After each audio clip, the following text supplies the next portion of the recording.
రాకాలోకంకి స్వాగతం. ఈ కంటెంట్ మీకు నచ్చినట్టయితే లైక్ చేయండి, మీ బంధుమిత్రులకి షేర్ చేయండి. ఇప్పటివరకు సబ్స్క్రైబ్ చేసుకోకపోతే సబ్స్క్రైబ్ బటన్ని నొక్కండి. అదేవిధంగా బెల్ ఐకాన్ని కూడా తప్పనిసరిగా నొక్కండి. జై హింద్ మిత్రులారా. మన విపక్ష నేత రాహుల్ గాంధీ గారి విదేశ పర్యటనలు మరొక్కసారి చర్చనీయాంశమయ్యాయి.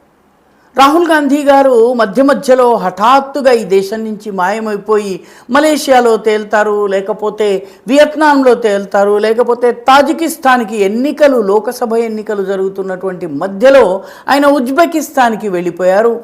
అనేక సందర్భాల్లో ఆయన అసలు తన భద్రతా సిబ్బందికి కానీ రాష్ట్ర ప్రభుత్వాలకి కేంద్ర ప్రభుత్వానికి కానీ తెలియజేయకుండా ఆయన మాయమైపోతుంటారు. అసలు రాహుల్ గాంధీ ఏ పాస్పోర్ట్ మీద బయటకు వెళ్తారన్నటువంటి విషయంలో కూడా సందేహాలు ఉన్నాయి. ఆయన దగ్గర 2-3 పాస్పోర్ట్లు ఉన్నాయా అన్నటువంటి అనుమానాలు ఉన్నాయి. దానికి సంబంధించిన కేసులు కూడా నడుస్తున్నాయి. అయితే ఇక్కడ కీలకమైన విషయం ఏంటంటే ఆయన చేస్తున్నటువంటి అధికారిక విదేశీ పర్యటనల గురించి అఫీషియల్గా ఏదన్నా ప్రభుత్వానికి సంబంధించిన ప్రోగ్రామ్స్ ఉన్నాయి, పార్టీకి సంబంధించిన ప్రోగ్రామ్స్ ఉన్నాయి, దానికి పార్టీ ఫండ్ చేస్తుంది, లేకపోతే ప్రభుత్వం ఫండ్ చేస్తుంది. ఇలాంటి విషయాల్లో అభ్యంతరం లేదు. కానీ ఆయన ప్రైవేట్ పర్యటనలకు డబ్బు ఎక్కడి నుంచి వస్తుందన్నది ఒక పెద్ద ప్రశ్న.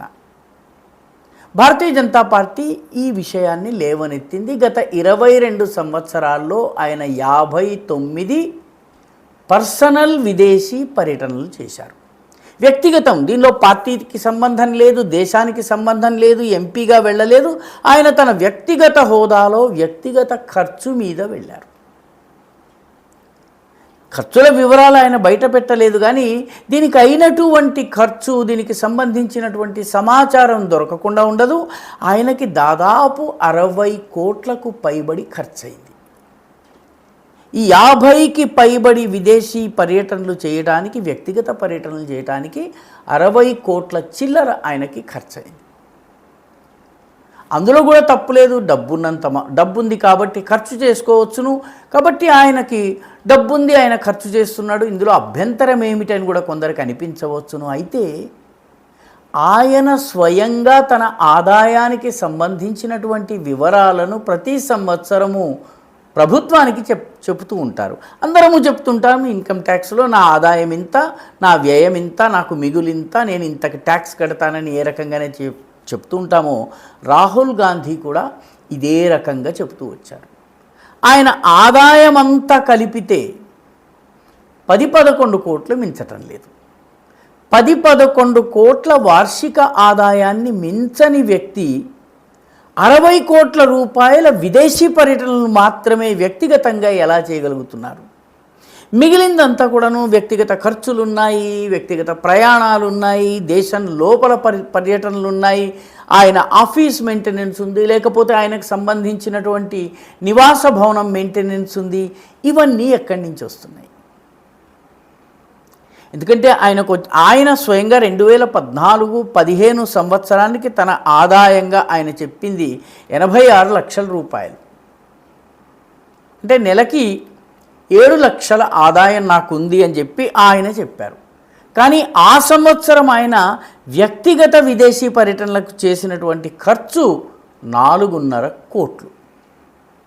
అదేవిధంగా 2017-18 ఉదాహరణ తీసుకుంటే తన ఆదాయము 1,20,00,000 అని చెప్పారు.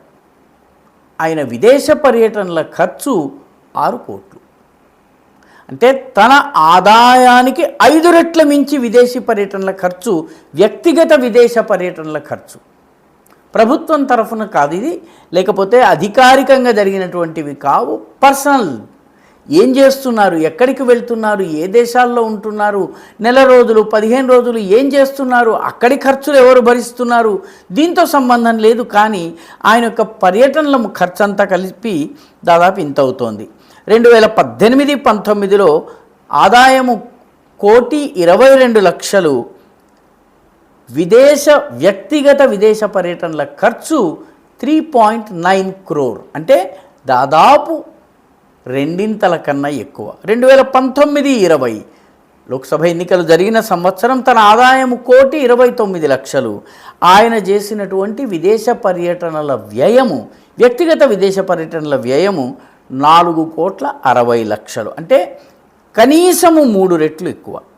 అదేవిధంగా 2021-22 లెక్కనే తీసుకుంటే తన ఆదాయం తగ్గింది, 1,03,00,000 మాత్రమే.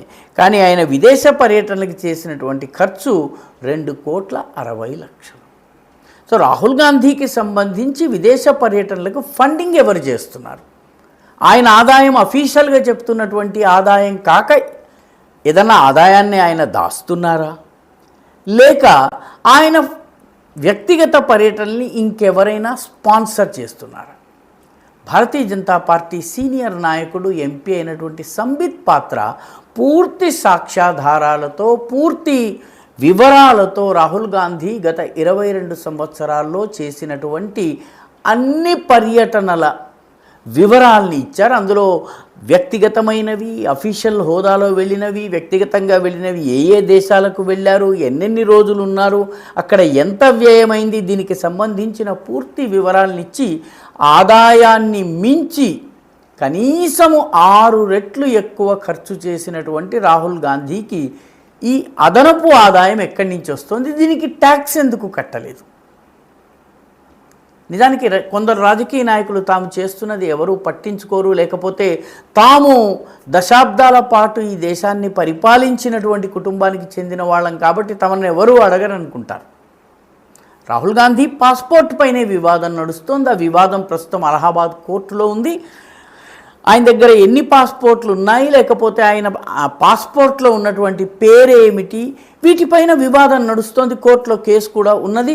అది ఇంకా ప్రాథమిక దశలోనే ఉంది. ఏదేమైనప్పటికీ మరొక వైపు ఆదాయానికి మించినటువంటి ఖర్చు ఆయన చేస్తున్నారు. దాదాపు గత 22 సంవత్సరాలు కేవలము వ్యక్తిగత విదేశ పర్యటనల్లో. వ్యక్తిగతంగా పర్యటన చేస్తున్నప్పుడు అసలు నిజానికి ఒక బాధ్యుడైనటువంటి విపక్ష నేత, ఒక పెద్ద రాజకీయ పార్టీ యొక్క అధినేత అయినటువంటి వ్యక్తి చేసేటటువంటి పర్యటనల గురించి ఈ దేశపు ప్రజానీకానికి చెప్పవలసినటువంటి కనీస బాధ్యత ఆ నాయకుడికి ఉంటుంది. ఎక్కడికి వెళ్తున్నారు, ఎవరిని కలుస్తున్నారు, ఏం చేయబోతున్నారు, ఏ కార్యక్రమాల్లో పాల్గొనబోతున్నారు, వీటి వివరాలను ఇవ్వాలి. ఉజ్బెకిస్తాన్లో 2019 ఎన్నికల సమయంలో, 2024 ఎన్నికల సమయంలో ఉజ్బెకిస్తాన్కి హఠాత్తుగా వెళ్ళినప్పుడు అమెరికాకి సంబంధించినటువంటి రెజీమ్ చేంజ్ ఆపరేషన్ ఎక్స్పర్ట్ని కలిశారు అని చెప్పి, విక్టోరియా న్యూలాండ్ని కలిశారని చెప్పి ఆరోపణలు వచ్చాయి. దీన్ని ఇప్పటి వరకు కాంగ్రెస్ పార్టీ కానీ రాహుల్ గాంధీ కానీ ఖండించలేదు. అదేవిధంగా నేపాల్కు వెళ్ళినటువంటి సందర్భంలో చైనా రాయబార కార్యాలయానికి చాలా దగ్గరగా ఉన్నటువంటి కొందరు వ్యక్తులు రాహుల్ గాంధీతో కలిసి ఉన్నటువంటి, పార్టీలో కలిసి ఉన్నటువంటి ఫోటోలు వచ్చినాయి. దీనిని కూడా కాంగ్రెస్ పార్టీ ఇప్పటి వరకు ఖండించలేదు. రాహుల్ గాంధీ వ్యక్తిగత కార్యాలయం కూడా ఖండించలేదు. భారతీయ జనతా పార్టీకి సంబంధించిన సంబిత్ పాత్ర ఈ విషయాలన్నింటినీ ప్రెస్ కాన్ఫరెన్స్ పెట్టి చెప్పడమే కాకుండా రాహుల్ గాంధీకి ప్రజలకు జవాబుదారీగా ఉండవలసిన బాధ్యత ఉంది. ఆదాయానికి మించినటువంటి విదేశ పర్యటనలు చేస్తుంటే ఆయన దగ్గర అదనపు ఆదాయము, రహస్య ఆదాయము, ప్రజలకు చెప్పని ఆదాయం ఉందా, లేక ఆయన విదేశ పర్యటనల్ని ఎవరైనా స్పాన్సర్ చేస్తున్నారా అన్నటువంటి ప్రశ్న వేశారు కాంగ్రెస్ పార్టీ. ఈ ప్రెస్ మీట్ జరిగిన తర్వాత ఇప్పటి వరకు స్పందించిన దాఖలాలు లేవు. ఈ వీడియో మీకు నచ్చినట్టయితే లైక్ చేయండి, షేర్ చేయండి, ఈ ఛానల్కు సబ్స్క్రైబ్ చేయండి. మీ అభిప్రాయాన్ని కమెంట్ల రూపంలో తప్పనిసరిగా పంపించండి.